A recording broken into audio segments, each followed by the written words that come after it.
가만히 앉아 있어도 마음은 좀처럼 앉아 있지 않습니다. 몸은 멈추어 있으나 생각은 이미 다음 장면으로 옮겨가 있고 아직 오지 않은 일을 미리 끌어와 걱정하거나 이미 지나간 순간을 다시 불러세워 스스로를 재촉합니다. 저는 오랫동안 그런 마음을 지켜보았습니다. 사람이 바빠서 조급해지는 것이 아니라 조급한 마음이 사람을 바쁘게 만든다는 사실을 말입니다. 조급함은 늘 그럴듯한 얼굴로 찾아옵니다. 성실함처럼 보이고 책임감처럼 느껴지며 때로는 노력이라는 이름으로 스스로를 속이기도 합니다. 그러나 자세히 들여다보면 그 안에는 쉬지 못하는 마음, 멈추면 불안해지는 생각의 습관이 자리하고 있습니다.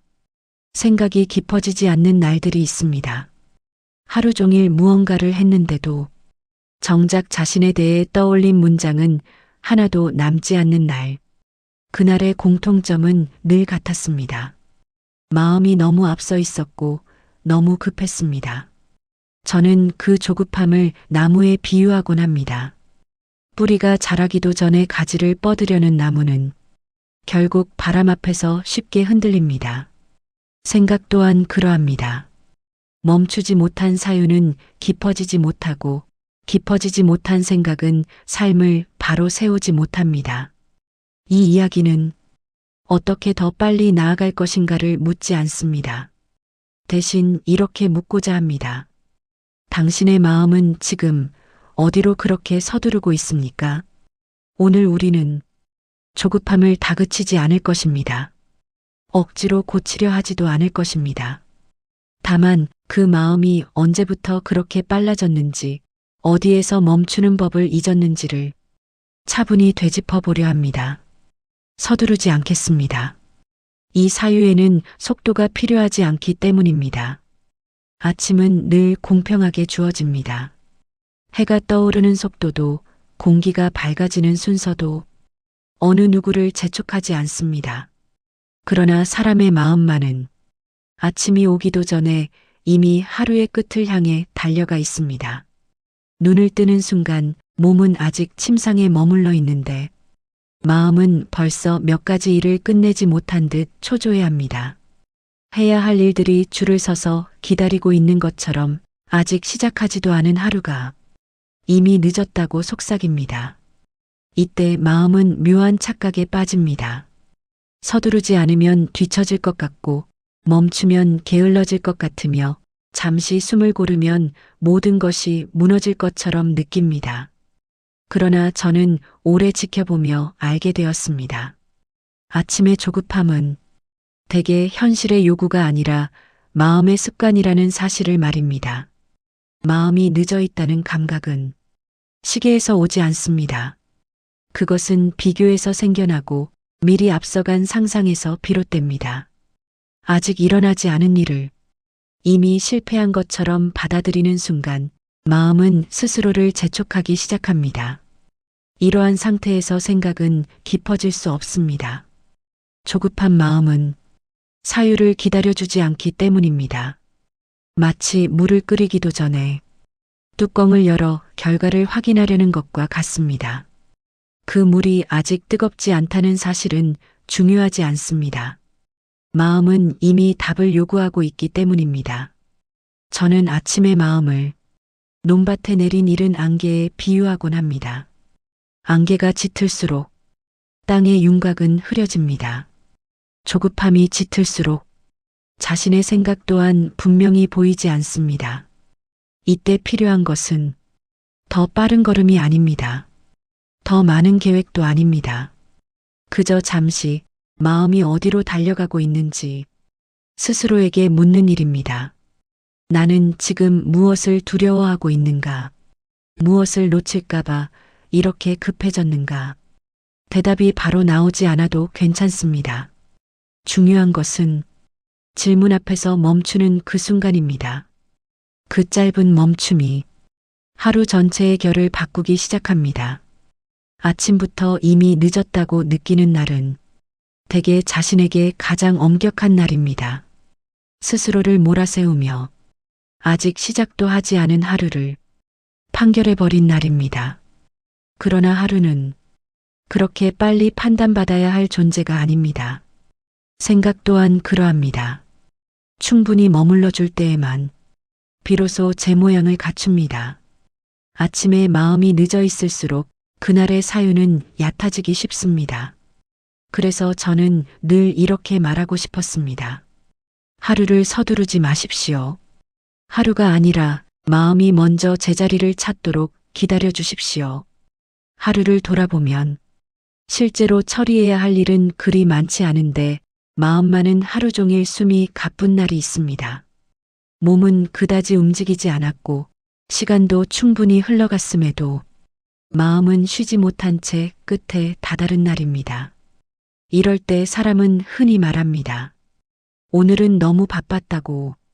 그러나 가만히 들여다보면 그 말은 사실과 조금 다릅니다. 바빴던 것은 하루가 아니라 마음이었습니다. 정약용은 바쁨과 조급함을 서로 다른 결의 상태로 보았습니다. 바쁨은 외부에서 주어지지만 조급함은 내부에서 자라납니다. 그래서 아무 일도 하지 않는 날에도 마음은 스스로를 몰아세울 수 있습니다. 조급한 마음은 항상 이유를 만들어냅니다. 이 정도는 해야 하지 않느냐, 지금 쉬어도 되는 때인가, 남들은 벌써 앞서가고 있지 않은가. 이 질문들은 생각을 깊게 하기 위한 질문이 아니라 마음을 몰아가기 위한 채찍에 가깝습니다. 이때 사유는 자리를 잃습니다. 생각은 머물 자리를 찾지 못한 채 다음 생각으로 밀려납니다. 하나의 생각이 충분히 가라앉기도 전에 또 다른 생각이 그 위에 얹히는 상태, 그 위태로운 쌓임 속에서 깊이는 만들어지지 않습니다. 저는 조급한 마음을 물이 얕은 개울에 비유합니다.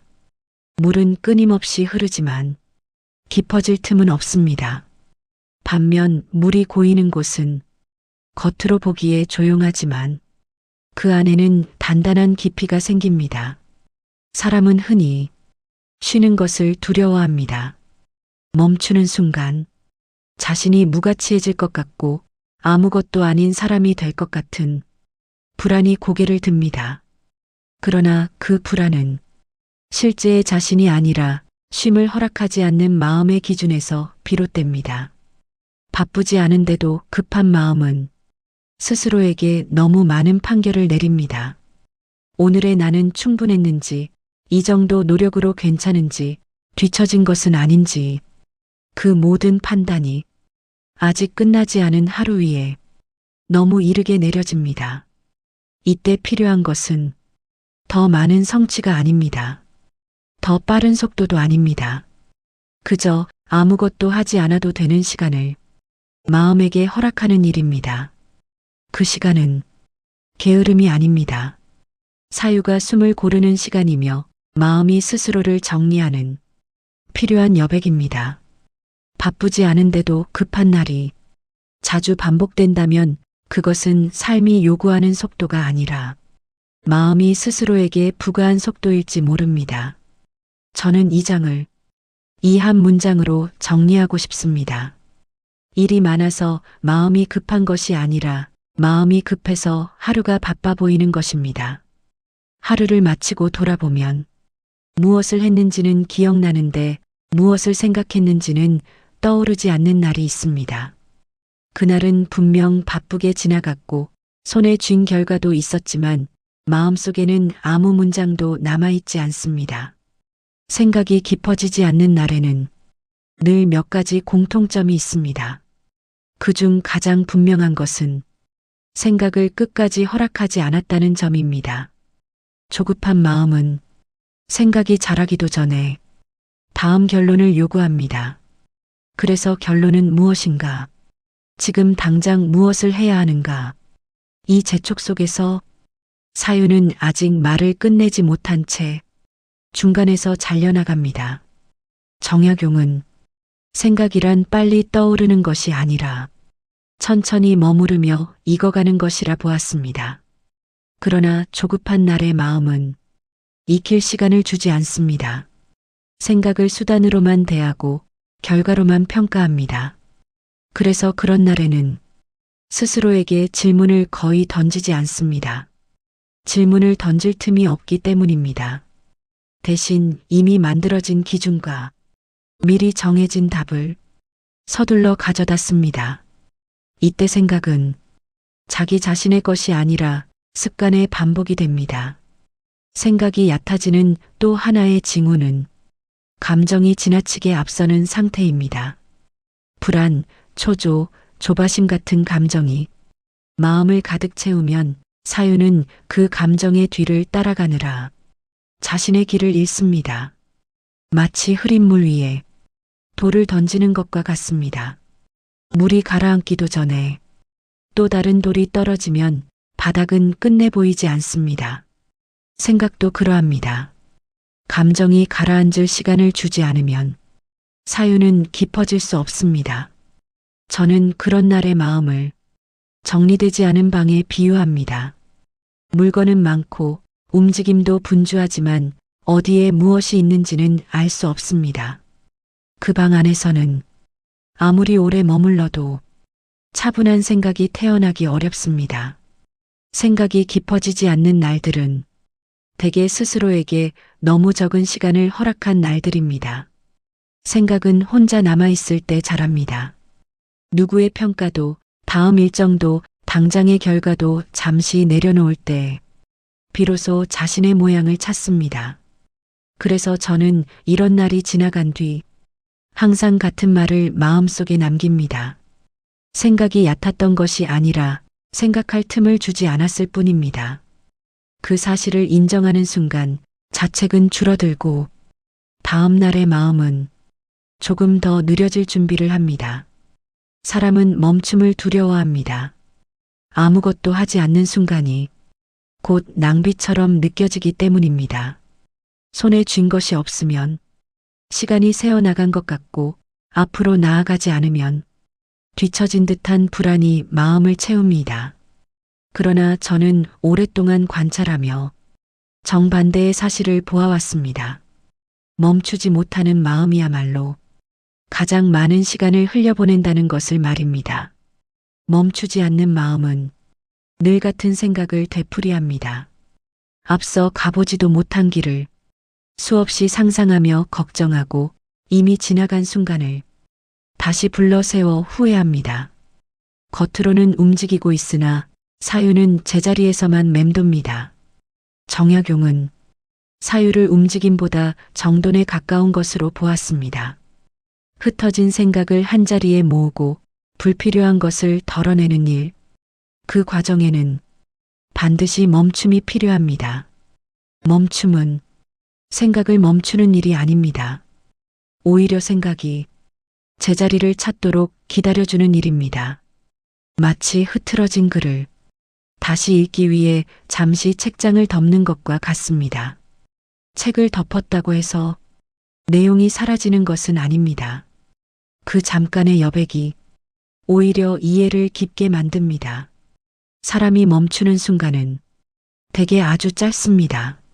숨을 한번 고르는 시간, 창밖을 바라보는 몇 초, 아무 말도 하지 않고 자신의 마음을 느끼는 찰나. 그러나 그 짧은 멈춤이 하루 전체의 속도를 바꾸어 놓습니다. 멈춤 속에서 비로소 드러나는 것들이 있습니다. 왜 그렇게 급했는지, 무엇을 증명하려 했는지, 어디까지 가야 안심할 수 있는지, 달릴 때는 보이지 않던 질문들이 멈춘 자리에서 조용히 고개를 듭니다.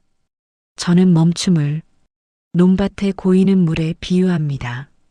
흘러가는 물은 금세 지나가지만 고인 물은 땅을 적시고 씨앗을 준비시킵니다.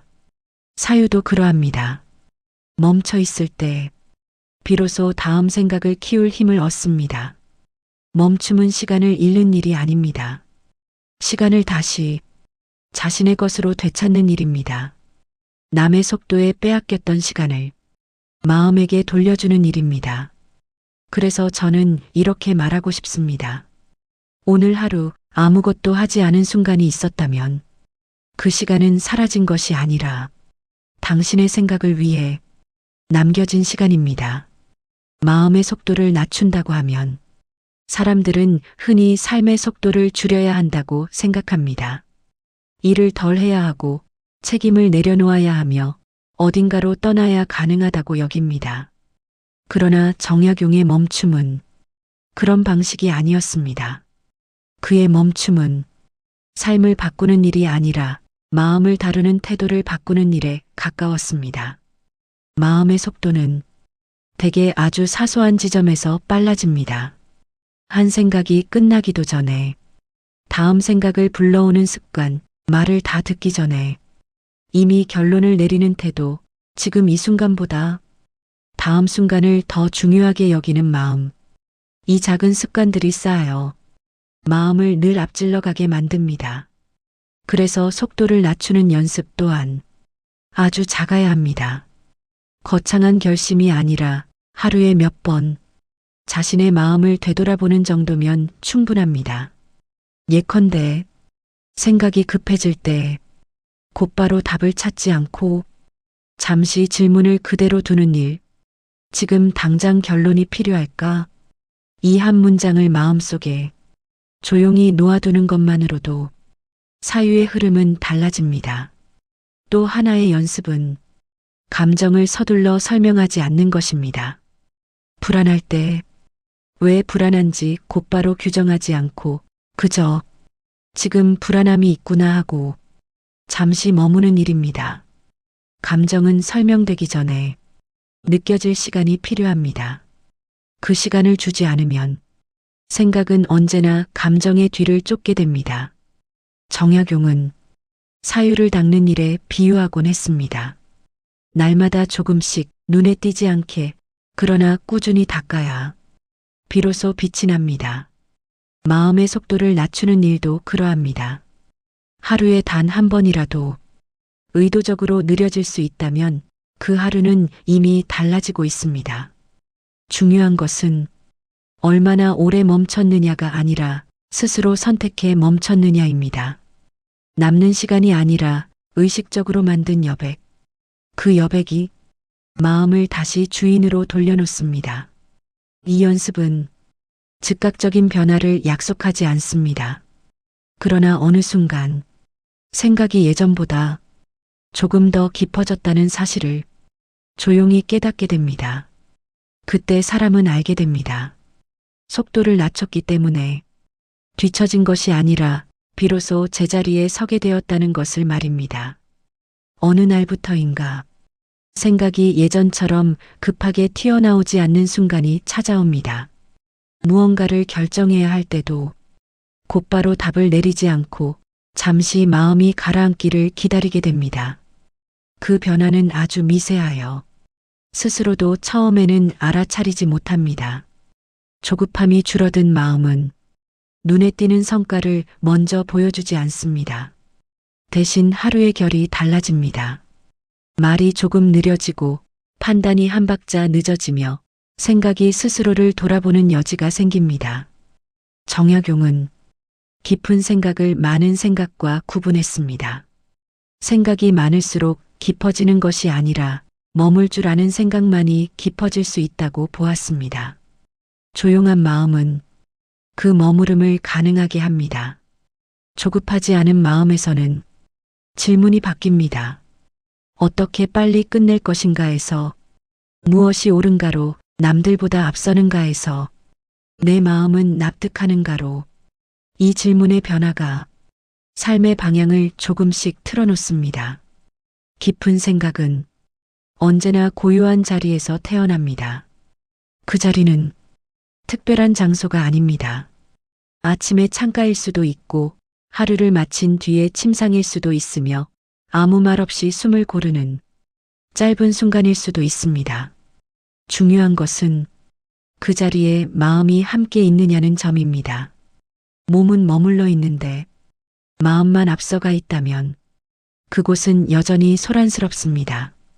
그러나 마음이 함께 머문다면 그 순간은 비록 짧아도 깊이를 가질 수 있습니다. 조급함이 사라진 삶은 느려 보일지 모릅니다. 그러나 그 느림 속에는 흔들리지 않는 기준이 생깁니다. 무엇을 해야 하는지보다 왜 그것을 하는지를 스스로에게 묻는 힘, 그 힘이 삶을 단단하게 만듭니다. 저는 이 사유를 이 한 문장으로 남기고 싶습니다. 서두르지 않는 마음은 세상을 늦게 가는 것이 아니라 자신을 잃지 않고 가는 방법입니다. 우리는 빠르게 사는 법은 배웠지만 느리게 생각하는 법은 거의 배우지 못했습니다. 그래서 마음이 앞서 달릴 때마다 그 속도가 옳은지 묻기보다 더 잘 달리려 애써 왔습니다. 그러나 이 이야기를 통해 한 가지는 분명해졌을 것입니다. 생각이 얕아질 때 삶이 가벼워지는 것이 아니라 오히려 더 쉽게 흔들린다는 사실 말입니다. 멈춤은 해답이 아닙니다. 그러나 해답으로 가는 유일한 길일지도 모릅니다. 조급함을 없애려 애쓰지 않아도 됩니다. 그저 조급함이 생겨나는 순간을 알아차릴 수 있다면 충분합니다. 그 알아차림 하나가 마음을 한 박자 늦추고 생각을 한층 깊게 만듭니다.